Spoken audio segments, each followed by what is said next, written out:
It is understood fully and completely that Trump's only interest is personal power. No matter what he has to do to get it, he's a lying thug. I'm sick of hurling invective at this piece of human waste.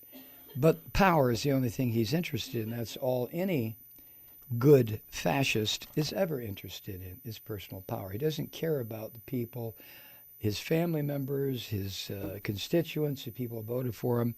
Like I mentioned a few minutes ago in a different context, these are just props. He doesn't give a fuck about people, only insofar as they will worship him and manifest his power.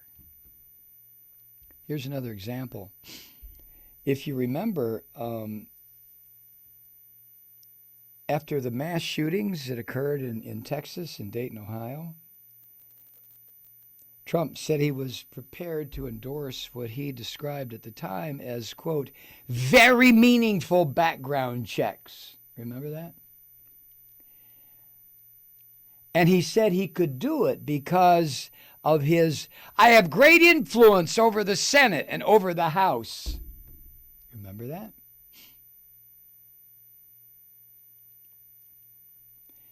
But while he was on his fucked up little vacation at his golf and country club in Bedminster, New Jersey, a bunch of gun death advocates, murderous motherfuckers, every one of whom is, I'm sure, a good, God-fearing Christian.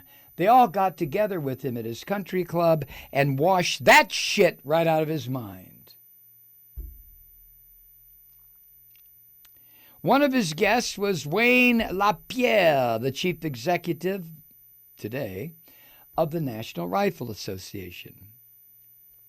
And since he was embraced and love-bombed by the killers and fascists who represent the gun industry in this country, since that happened, all of a sudden his promise to order what he called very meaningful background checks has fucking evaporated, as it always does. He's a lying son of a bitch, every inch of him.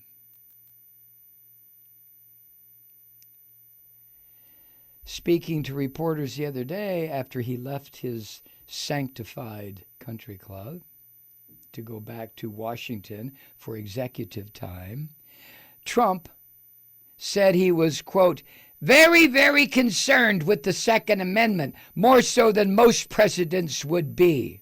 People don't realize we have very strong background checks right now. Want a translation? Here's your translation. It's me again, the cowardly piece of shit that with my Russian allies stole the fucking election, looking you in the face and saying, fuck you, America. I'm in power and I will remain in power. Fuck your little election bullshit. But I'm doing nothing about the guns. I said that after the slaughters, not that I give a fuck about the people killed, except to the extent that the hospital employees welcomed me like a rock star. So anything I said then, surely you understand now that I say shit like that and don't mean an iota of it. So go back to what the fuck you were doing. Talk amongst yourselves. And when I show up, worship me. That's your translation.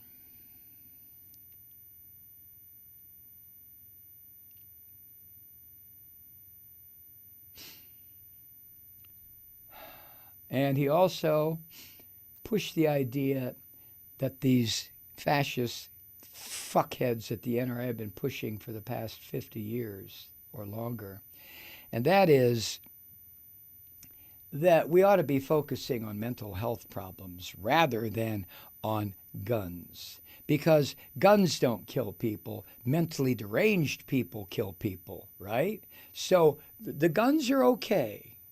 It's the people who buy the guns, the crazies. If we could focus on the mental health problems, Trump said, quote, I don't want people to forget that this is a mental health problem. I don't want them to forget that because it is. It's a mental health problem, end quote. Let me see a show of hands. How many people think that Trump is a mental health problem? Come on, get it up.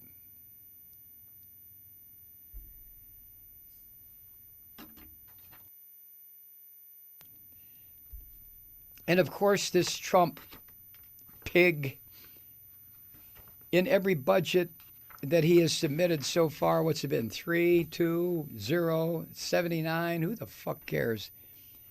Money for mental health has been washed away.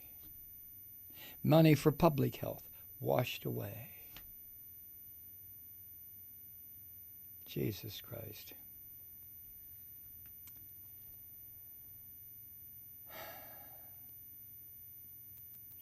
The Times says this. Here's a sentence for you.